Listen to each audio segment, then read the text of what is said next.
गई इंदिये सुकाये, जोगे वेदे कसाय नाणेय, संजम दंसन लेसा, भविया सम्मत सन्नी आहारे, गुणजीवा पज्यती, पानासन्नाय मग्गणा ओय, उव ओगो वियकमसो, बीसं तु परुवणा भणिया, झाणाविय पज्जाविय, जाय कुलकोडी संजू आसव्वे, गहनादियेण भणिया, कमेन 24 ठाणानी. अंतिम शासन नायक 1008 भगवान महावीर स्वामी की जय. द्वादशांग श्रुत देवी की जय. स्वाध्याय कक्ष संपेपर्यंत आपणा सर्वांना चतुर्विध आहाराचा त्याग असणार आहे. 24 स्थान चर्चा आपण बघतो आहे आणि त्यामध्ये आमचा औदारिक मिश्र कायोग सुरू आहे. औदारिक मिश्र म्हणत असताना, मिश्र परिणाम म्हणत म्हणजे मिश्र कायोग म्हणत असताना, तो जीव आता विशिष्ट प्रक्रियेमध्ये आहे. त्याच्या पर्याप्ती अजून पूर्ण व्हायच्या आहे, त्याचे प्राण अजून पूर्ण व्हायचे आणि उपयोग देखील त्या ठिकाणी एकदम पूर्ण म्हटल्या जात नाही. अशा प्रकारची त्याची त्या ठिकाणी मिश्र रूप अवस्था आहे. अशा याच्यामध्ये काल आपण बघत होतो की वैक्रियक मिश्र काय योगामध्ये सम्यक्त्व किती असतं. या सम्यक्त्वाचं उत्तर देताना आपण विवक्षा लावलेली आहे. पहिलं सम्यक्त्व म्हणजे मिथ्यात्व सम्यक्त्व हे तर मिश्र काय योगामध्ये साधारण आहे, ते असू शकतं, त्याला काही अडथळा नाही. तिसरं जे मिश्र सम्यक्त्व आहे यामध्ये मरण होत नाही, म्हणून हे कुणालाही असत नाही, ही पण सामान्य बाब झाली. विशेष बाब या ठिकाणी क्षायोपक्षमी, क्षायिक आणि सासाधन सम्यक्त्वाच्या दृष्टीने आहे. कारण उपशम मध्ये मरण होत नाही म्हणून उपशम पण नाही, ही पण साधारण गोष्ट आहे. आणि उपशमवाला देवपर्यायी जाऊ शकतो द्वितीयोपशम सम्यक्त्व घेऊन, म्हणून तिथेच फक्त द्वितीयोपशम सम्यक्त्वाच्या अपेक्षेने औपशमिक सम्यक्त्व लावता येतं, नरकामध्ये लावता येत नाही औपशमिक सम्यक्त्व. क्षायिक सम्यक्त्वाच्या बाबतही आपण नियम बघितला की जर तो पहिल्यांदा त्यांनी नरकायूचा बंध केला असेल आणि मागून त्याला क्षायिक सम्यक्त्वाची प्राप्ती झाली, तर क्षायिक सम्यक्त्व घेऊन तो पहिल्या नरकात जाऊ शकतो, पुढच्या नरकात तो जात नाही. क्षायोपशमिकच्या बाबतीतही आम्ही तसाच नियम पाहिला की जर तो इथे कृतकृत्य वेदक अवस्थेमध्ये जर त्याचं मरण झालं तर तो सम्यक्त्व घेऊन पहिल्या नरकातच फक्त जाऊ शकतो, पुढच्या कोणत्याही नरकामध्ये जाऊ शकत नाही. आणि क्षायोपक्षमिकवाला कोणत्याही नरकामध्ये, पहिल्या पण नाही, कोणत्याही नरकामध्ये तो जाऊ शकत नाही. नरकाच्या बाबतीत हे नियम बघितले. सासादन मध्ये जर एखाद्या जीवाचं मरण झालं तर तो देखील नरकामध्ये जात नाही, हा पण नियम आम्हाला ज्ञात आहे.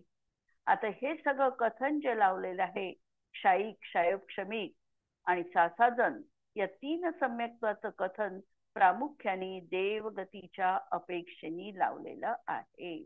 आणि त्यातही क्षायिक सम्यक्त्व आणि क्षायोपक्षमिक सम्यक्त्वी जीव हा वैमानिक देवातच उत्पन्न होतो. दुसरीकडे म्हणजे भवनत्रिकामध्ये त्याचा जन्म होत नाही, शिवाय तो स्त्रीवेदी पण बनत नाही, पुरुषवेदीच बनतो. अशा प्रकारचे आपण या सम्यक्त्वाबाबत नियम बघितले. आता पुढचा आपला हे आहे तो संज्ञी आहे की असंज्ञी आहे. वैक्रियक मिश्र काय योगवाला काय राहील? देव आणि नरक गतीमध्येच हे सम्यक्त्व आहे आणि देव आणि नारकी सगळेच्या सगळे जीव हे संज्ञीच असतात आणि म्हणून त्या ठिकाणी संज्ञी जीव तो राहणार आहे. आहारक आहे की अनाहारक आहे? त्या ठिकाणी मिश्र अवस्था असल्यामुळे आता त्यांनी आहार वर्गणा ग्रहण करायला सुरुवात केलेली आहे. पहिल्या पर्याप्तीपासून म्हणजे त्याच्या साही पर्याप्तीची सुरुवात तर युगपद होते, त्यामुळे त्यांनी साही पर्याप्ती युगपद ओढलेले आहे आहार वर्गणा ग्रहण केलेली आहे, म्हणजे नो कर्मासाठी लागलेला आहार त्यांनी ग्रहण केलेला आहे आणि म्हणून तो आहारकच आहे. गुणस्थान त्याचं कोणतं राहील? गुणस्थानाच्या अपेक्षेने विचार केला तर तिसऱ्या गुणस्थानामध्ये मरण होऊ शकत नाही आणि म्हणून तो जीव पहिलं, दुसरं आणि चौथं या 3 गुणस्थानामध्ये वैक्रियक मिश्र काययोगवाला असणार आहे. त्यामध्ये देखील दुसरं गुणस्थान हे नरकामध्ये जाणाऱ्या जीवाला राहणार नाही. देवगतीमध्ये जाणारा जो जीव आहे त्यालाच दुसरं गुणस्थान संभवू शकतं. अन्यथा गुणस्थान लावताना पहिलं आणि चौथंही गुणस्थान फक्त जाताना पहिल्याच नरकात आहे, म्हणून त्या अपेक्षेने पहिल्याच नरकामध्ये ते लावता येतं आणि तिकडे भवनत्रिकामध्ये लावता येत नाही. वैमानिक देवांमध्येच फक्त चौथं गुणस्थान वैक्रियक मिश्र काययोगामध्ये लागतं. जीव समास. आता जीव समास कोणता राहील?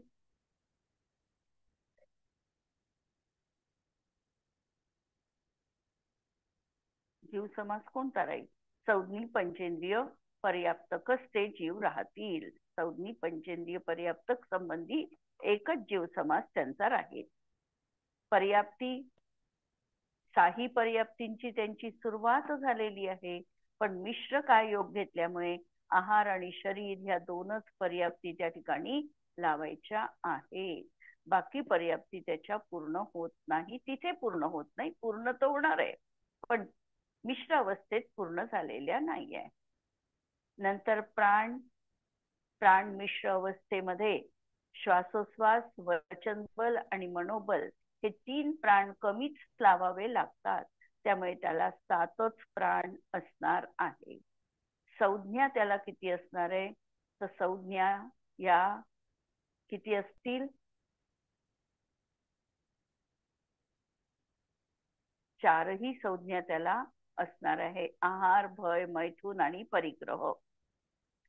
उपयोग जर बघितला तर 5 ज्ञानोपयोग आणि 3 दर्शनोपयोग असे 8 उपयोग त्या ठिकाणी आहे.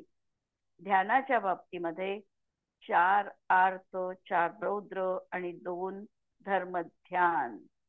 चौथं गुणस्थानाच्या अपेक्षेने 2 धर्मध्यान लावलेले आहे, पण 2 धर्मध्यान लावताना सुद्धा जर तो स्वर्गामध्ये जाणारा जीव असेल तर 2 लावायचे. नरकामध्ये जाणारा जीव असेल तर त्याला एकच आज्ञाविजय नावाचं धर्मध्यान लावावं लागतं. आश्रव लावताना 5 मिथ्यात्व, अविरती, 25 कषाय आणि स्वकीय योग असे मिळून एकूण 43 आश्रव लावलेले आहे. जाती लावताना 8 लाख जाती, 4 लाख नारकींच्या आणि 4 लाख देवांच्या अशा 8 लाख जाती लावायच्या. आणि कुल लावताना 25 लाख कुल नरकाचे आणि 26 लाख देवांचे असे या ठिकाणी 51 लाख कुल लावावे लागतात. आता आपण भाव बघणार आहे. वैक्रियक मिश्र काय योग असताना किती भाव त्या जीवाला असू शकतो? औपशमिक भाव त्याला असेल का? वैक्रियक मिश्र काय योगामध्ये औपशमिक भाव असेल का? उत्तर अपेक्षित आहे.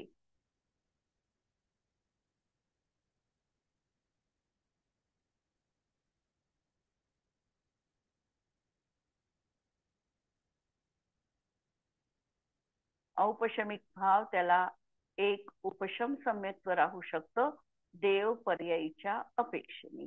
औपशमिक सम्यक्त्व द्वितीयोपशम सम्यक्त्वात त्याचं मरण संभवनीय आहे आणि या दृष्टीने त्याला औपशमिक एक भाव असू शकतो.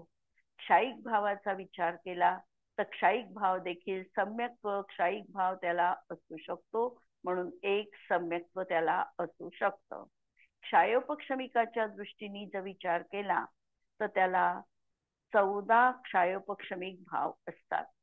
म्हणजे 3 ज्ञान, 2 कुज्ञान, नंतर 3 दर्शन, दर्शन उपयोगाचे 3 भेद, 3 आणि 3 6 आणि 2 8, आणि अशा तऱ्हेने मिथ्यात्व क्षयक्षमिक भावामध्ये क्षयक्षमिक मिथ्यात्व, नंतर 5 लब्धी, अशा तऱ्हेने 14 भाव त्या ठिकाणी असतात. आणि औदैहिक भावामध्ये 2 गती कमी करून 19 भाव आणि पारिणामिक भावामध्ये 3 भाव जीवत्व, भव्यत्व आणि अभव्यत्व असे एकूण 38 भाव वैक्रियक मिश्र काय योगामध्ये असू शकतात. प्रकरण क्लिअर झालेलं आहे की यावर कुणाला काही प्रश्न आहे?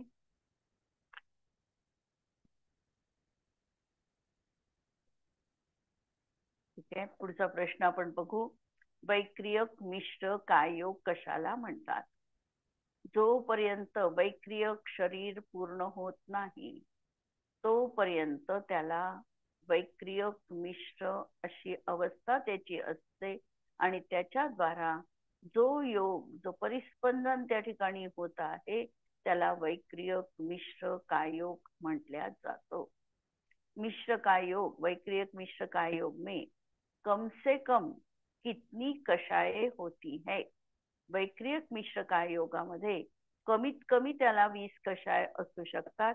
कारण अनंतानुबंधी समजा त्याचं गेलेलं असेल, जर तो 4थ्या गुणस्थानात असेल तर त्याला अनंतानुबंधी राहणार नाही आणि म्हणून 20 कषाय त्याची कमी होतील. अप्रत्याख्यानावरण, प्रत्याख्यानावरण आणि संज्वलन यांचे क्रोध, मान, माया, लोभ हे राहतील. 12 आणि 8 नो कषाय यामध्ये एक स्त्रीवेद कमी केला. नरकामध्ये जाणारा असेल तर नपुंसक वेदी राहील आणि देव पर्यायी जाणार असेल तर तो पुरुष वेदीत राहील. म्हणून त्या ठिकाणी स्त्री वेद राहणार नाही. या दृष्टीने त्याने एक वेद तिथे कमी केला. यहाँ नपुंसक वेद सम्यक दर्शन को लेकर प्रथम नरक में जाने की अपेक्षा कहाँ, अन्यथा सम्यक दृष्टि मरकर नपुंसक वेद वाला नहीं बन सकता है. कोणत्या कोणत्या जीवांना वैक्रियक मिश्र काय योगामध्ये अवधी ज्ञान राहणार आहे? काल या प्रश्नाची आपण थोडी चर्चा केलेली होती की कोणता असा जीव आहे की ज्याला वैक्रियक मिश्र अवस्थेमध्ये अवधी ज्ञानाची प्राप्ती राहील. वैक्रियक काय योग वाल्यांना भव प्रत्यय अवधी ज्ञान आहे. 7ही नरकांमध्ये, 16ही स्वर्गामध्ये, भवनत्रिकांमध्ये सगळ्या जीवांना त्या ठिकाणी भव उत्पन्न झाल्यावर त्यांना भव प्रत्यय अवधी ज्ञान असणार आहे. प्रश्न तिथे वैक्रियक शरीराची पूर्ती झाल्यावर तर अवधी ज्ञानाची प्राप्ती त्यांना नियमपूर्वक आहे. परंतु ही जी मिश्र अवस्था आहे किंवा विग्रहगती मधली अवस्था आहे, या अवस्थेत त्यांना अवधी ज्ञान असू शकते का? प्रश्न इथे सुरू आहे. म्हणून प्रश्न पहिल्यांदा लक्षात घ्या की विग्रह गतीमध्ये आणि मिश्र असा काय योग असताना त्यांना अवधी ज्ञान असू शकतं का, हा प्रश्न आहे. त्याचं उत्तर देताना सांगतात की ज्या जीवांना मनुष्य पर्यायी इथे तपश्चर्येच्या माध्यमातून गुण पर्याय अवधी ज्ञानाची प्राप्ती झालेली आहे.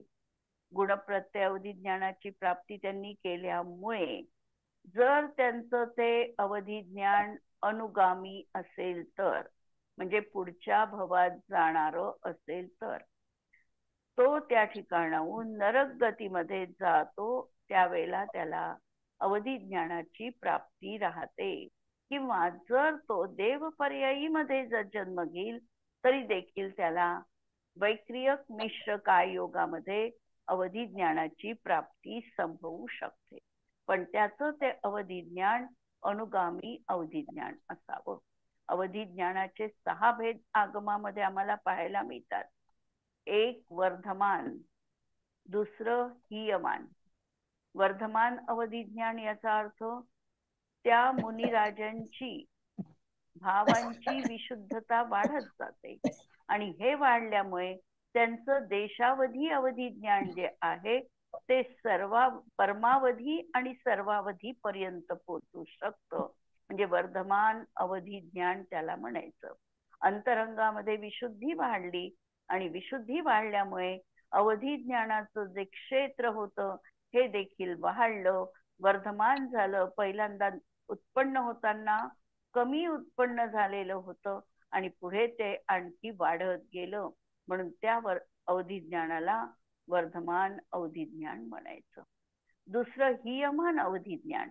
हियमान अवधी ज्ञान की उत्पन्न होताना तर परिणाम अत्यंत विशुद्ध होते, पण आता परिणाम तेवढे विशुद्ध राहिले नाही. परिणामांमध्ये संक्लेशता आली.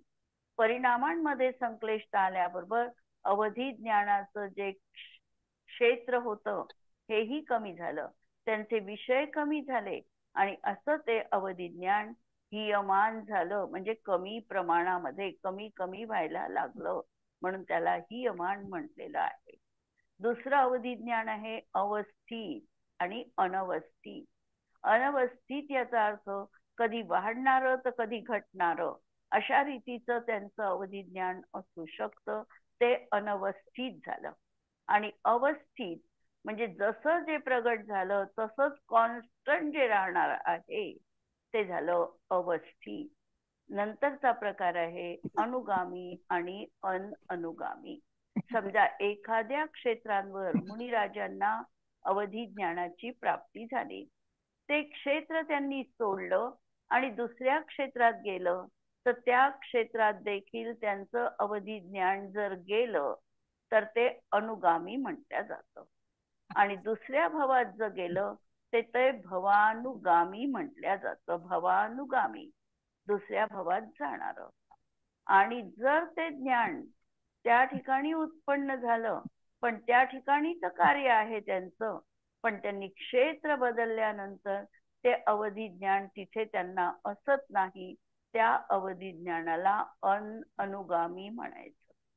तर अशा प्रकारे जर भवानुगामी ज्ञान असेल तर मात्र तो जीव सम्यक्त्व सहित मरणाला प्राप्त होऊन नरकामध्ये देखील अवधी ज्ञान विग्रह गतीमध्ये आणि मिश्र अवस्थेत पण असणार आहे.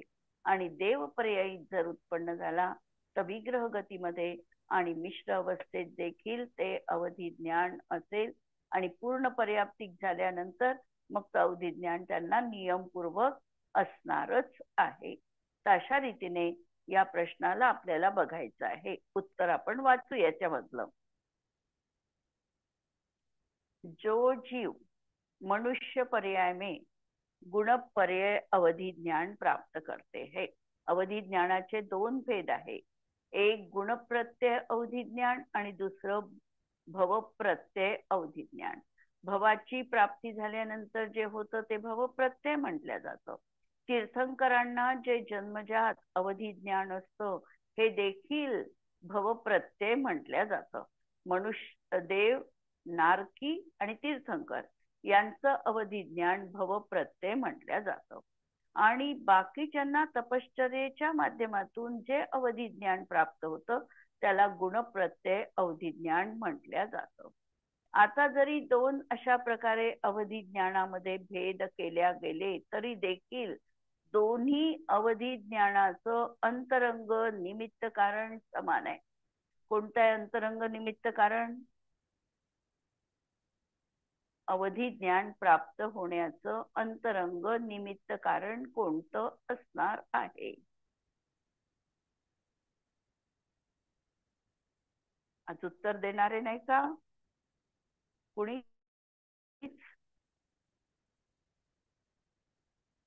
अवधी ज्ञानावरण कर्माचा क्षयोक्षम हे त्या ठिकाणी अंतरंग निमित्त कारण आहे.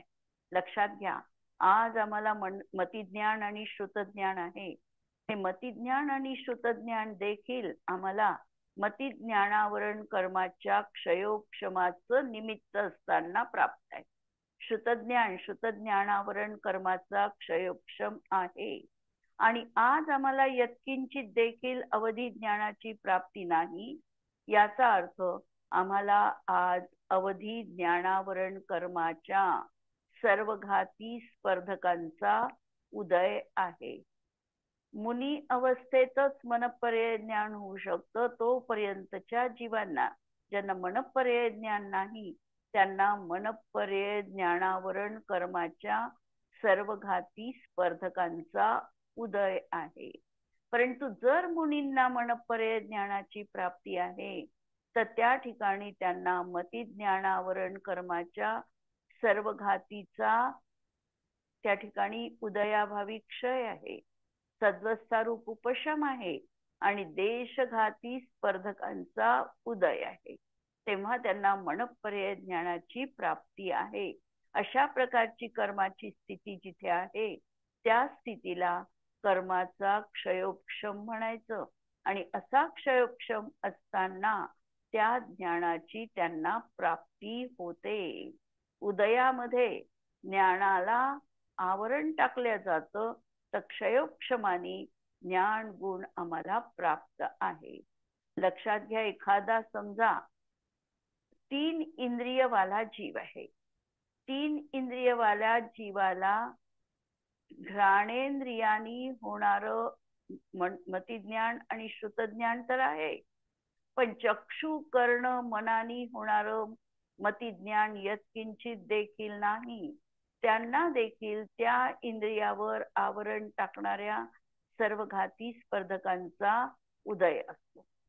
आणि जेवढं ज्ञानाची प्रगटता आहे ती प्रगटता ही त्या कर्माच्या ज्ञानावरण कर्माच्या क्षयोपशम निमित्ताने त्या ठिकाणी संभवनी आहे. आम्हाला आज 5ही इंद्रियांनी होणारं आणि मनानी होणारं ज्ञान आहे आणि म्हणून आमच्या 5ही इंद्रियावर आवरण टाकणाऱ्या कर्माचा आम्हाला क्षयोपशम आहे आणि 9 इंद्रियावरण कर्माचा देखील क्षयोपशम आम्हाला आहे. म्हणून आम्हाला हे ज्ञान प्राप्त आहे. म्हणून या ठिकाणी जे गुणपर्यय अवधी ज्ञान आहे हे क्षयोपक्षमिक आहे, अंतरंग निमित्त कारण त्याचं अवधी ज्ञानावरण कर्माचा क्षयोपशम हे समान आहे. आणि ते अनुगामी अवधी ज्ञान को लेकर जब नरक गती तर तो तेव्हाच जाणार आहे किंवा त्यांनी क्षायिक सम्यक्त्वाच्या पूर्वी नरकायूचा बंध केला असेल. म्हणून बद्धायुष्क म्हणजे ज्यांनी पहिल्यांदा नरक आयु बांधलेली आहे असा तो बद्धायुष्क क्षायिक सम्यक दृष्टी किंवा कृतकृत्य वेदक. काल आपण कृतकृत्य वेदक पाहिलं की त्यांनी इथे क्षायिक सम्यक्त्वाची प्रक्रिया सुरू केली आहे, पण त्याची इथे पूर्ण प्रक्रिया पूर्ण होत नाही. त्याच्या सत्तेमध्ये सम्यक प्रकृती असते आणि असा जीव जर त्यावेळेला मरण अवस्थेला प्राप्त झाला तर तो नरकामध्ये जातो. त्यावेळेला तो कृतकृत्य वेदक म्हणजे क्षयोपक्षमिक सम्यक्त्व घेऊन पहिल्या नरकातच फक्त जाऊ शकतो.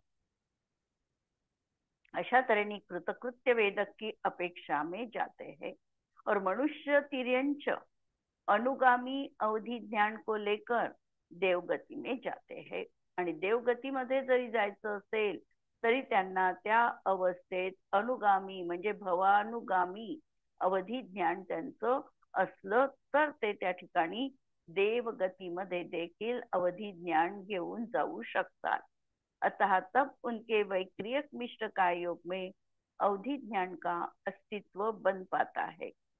अर्थात वैक्रियक मिश्र काय योग में स्थित सम्यक दृष्टि जीव के अवधि ज्ञान हो सकता है. पुढचा प्रश्न पाहू आपण. यावर कुणाला काही शंका आहे का?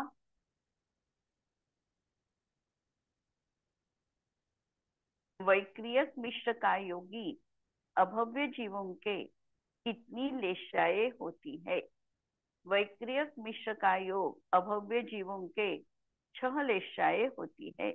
3 अशुभ लेशा नारकी की अपेक्षा, भवनत्रिक की अपेक्षा और 3 शुभ लेशा देवों की अपेक्षा होती है.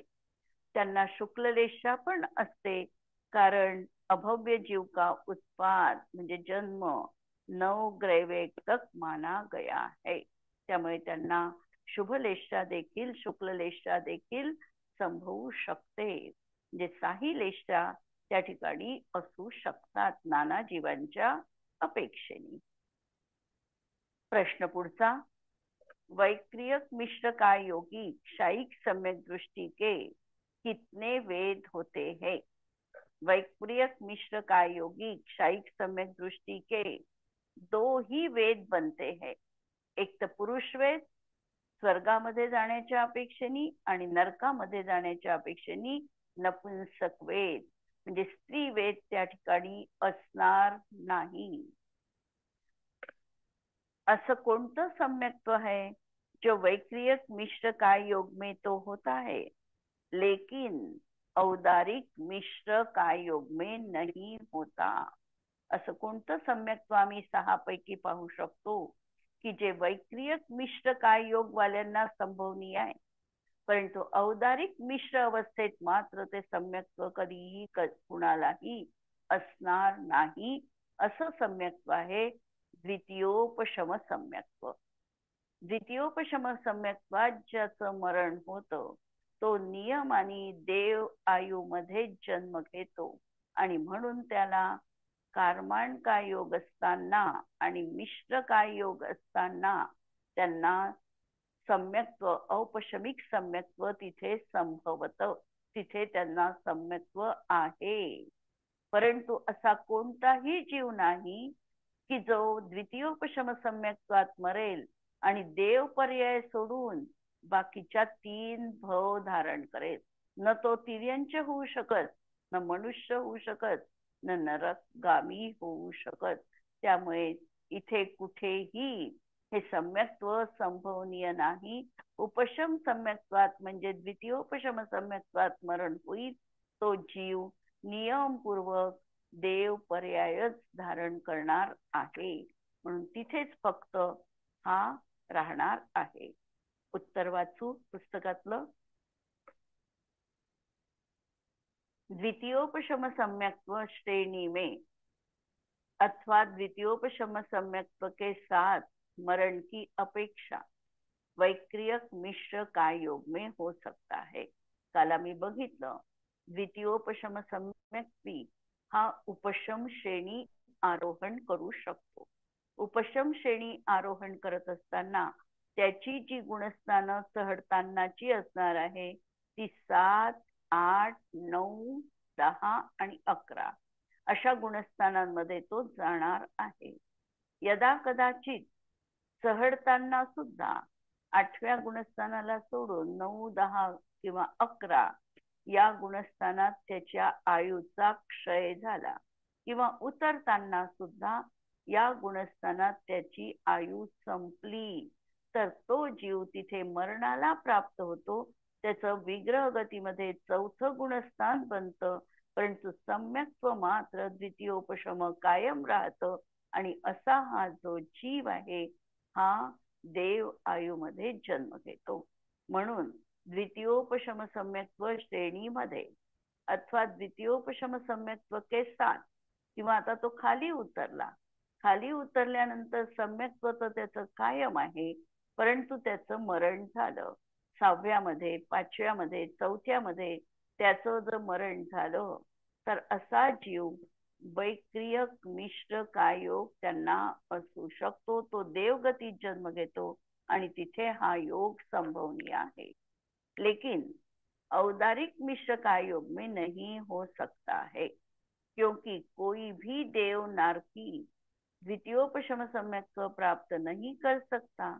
इसका भी कारण यह है कि द्वितीयोपशम सम्यक्त्व उपशम श्रेणी के सन्मुख मुनिराज के ही होता है और उतरते समय अन्य गुणस्थानों में भी हो सकता है. खाली उतरल्यानंतर त्याला द्वितीयोपशम सम्यक्त्व थोडा काळ 7व्यात, 6व्यात, 5व्यात, कदाचित 4थ्यात आला तरीही त्याला द्वितीयोपशम सम्यक्त्व होऊ शकतं. आणि ह्या दृष्टीने पाहिलं तर हे सम्यक्त्व फक्त देव अवस्थेत, मिश्र अवस्थेत तिथे संभवनीय आहे. प्रश्न, वैक्रियक मिश्र काय योग में कितने सम्यक्त्व नहीं हो सकते. वैक्रियक मिश्र काय योगामध्ये कोणते सम्यक्त्व होत नाही. तर पहिल्यांदाच एक आम्हाला 3ऱ्या गुणस्थानातलं बाजूला काढावं लागतं. मिश्र सम्यक्त्व त्यांना कोणत्याही जीवाला होत नाही. आणि दुसरं प्रथमोपशम सम्यक्त्व कोणत्याही जीवाला संभवनीय नाही. कारण प्रथमोपशम सम्यक्त्वात देखील मरण संभवनीय नाही.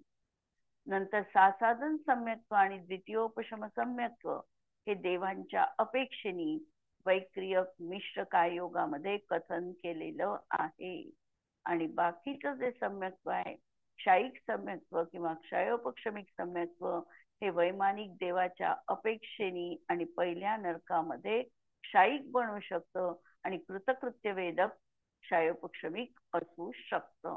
अशा तऱ्हेने या प्रकरणाला आपल्याला पूर्णपणे या पद्धतीने समजायचं आहे. किन जीवों के वैक्रियक मिश्र काय योग में क्षयोपक्षम सम्यक्त्व पाया जाता है. किन जीवों के वैक्रियक मिश्र काय योग में, वैक्रियक मिश्र काय योगामध्ये क्षयोपक्षम सम्यक्त्व कुणाचं असतं. वैक्रियक देवों में उत्पन्न होने वाले सम्यक दृष्टी जीव किंवा कृतकृत्य वेदक वैमानिक देवांमध्ये जे जन्म घेणार आहे असे सम्यक दृष्टी जीव, त्यांना क्षयोपक्षमिक सम्यक्त्व हे वैक्रियक मिश्र काय योगामध्ये राहील. अथवा कृतकृत्य वेदक जीवों के वैक्रियक मिश्र काय योग में क्षयोपक्षमिक सम्यक्त्व पाया जाता है.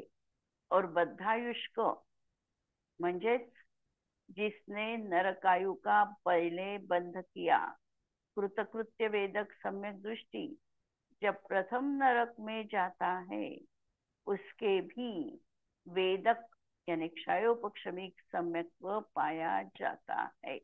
अशा दोनच अवस्थेत त्या ठिकाणी क्षयोपक्षमिक सम्यक्त्व असणार आहे. देवांमध्ये तो उत्पन्न होणार असेल तर क्षयोपक्षमिक सम्यक्त्व घेऊन तो वैमानिक देवामध्ये जन्म घेऊ शकतो.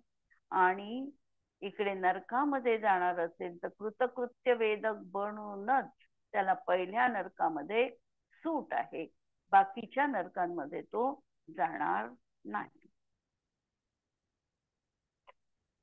वैक्रियक मिश्र काय योग में दो धर्म ध्यान किस अपेक्षा से कहे जाते हैं. वैक्रियक मिश्र काय योगामध्ये दोन धर्मज्ञान म्हणजे कोणतं, आज्ञाविचय आणि अपाय विचय, हे दोन धर्मध्यान देवांच्या अपेक्षेने सांगितलेले आहे. क्योंकि नारकियों के तो एक आज्ञा विचय धर्म ध्यान ही होता है. वैक्रियक मिश्र काय योग में कम से कम कितने आश्रव के प्रत्यय हो सकते हैं. वैक्रियक मिश्र काय योगामध्ये सम्यक दृष्टीच्या अपेक्षेने कमीत कमी आश्रवाचे 33 प्रत्यय असतात. 12 अविरती, कारण मिथ्यात्व नाही आहे आता त्याच्या जीवनात, सम्यक्त्व घेतलेला आहे, कमीत कमी पाहायचंय म्हणून सम्यक दृष्टी पुरुष पाहायचंय आम्हाला. त्याला 12 अविरती राहतील, अनंतानुबंधी आणि एक वेद, 2 वेद काढून 20 राहतील आणि एक योग राहील. अशा प्रकारे त्याला वैक्रियक मिश्र काय योगामध्ये 33 आश्रव राहतील. आणि वैक्रियक मिश्र काय योगी के दूसरे गुणस्थान में कितनी जातियां होती है. दुसऱ्या गुणस्थानाचा विशेष विचार केला तर नरकाच्या जाती यामध्ये अंतर्भूत करता येणार नाही.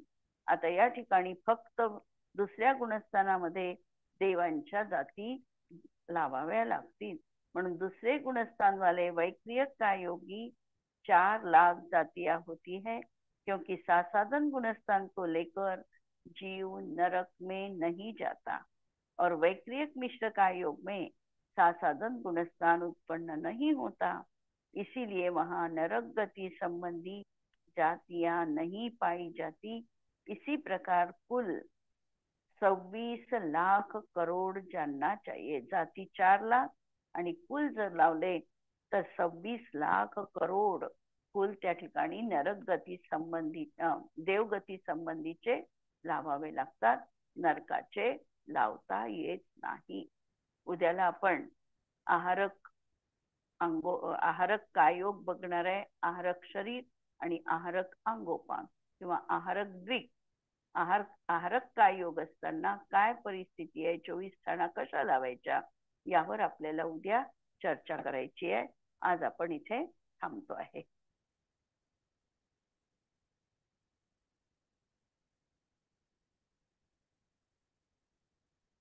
स्याद्वादनय षट्द्रव्य गुण पर्याय और प्रमाण का, जड़ कर्म चेतन बंध का, अरु कर्म के अवसान का, कह कर स्वरूप यथार्थ जग का, जो किया उपकार है, उसके लिए जिनवाणी माँ को वंदना शत बार है, वंदना शत बार है. नमो अरिहंताणं, नमो सिद्धाणं, नमो आयर्याणं, नमो वज्रायाणं, नमो लोये सव्वसाहुणं. सर्वांना जय जिनेंद्र.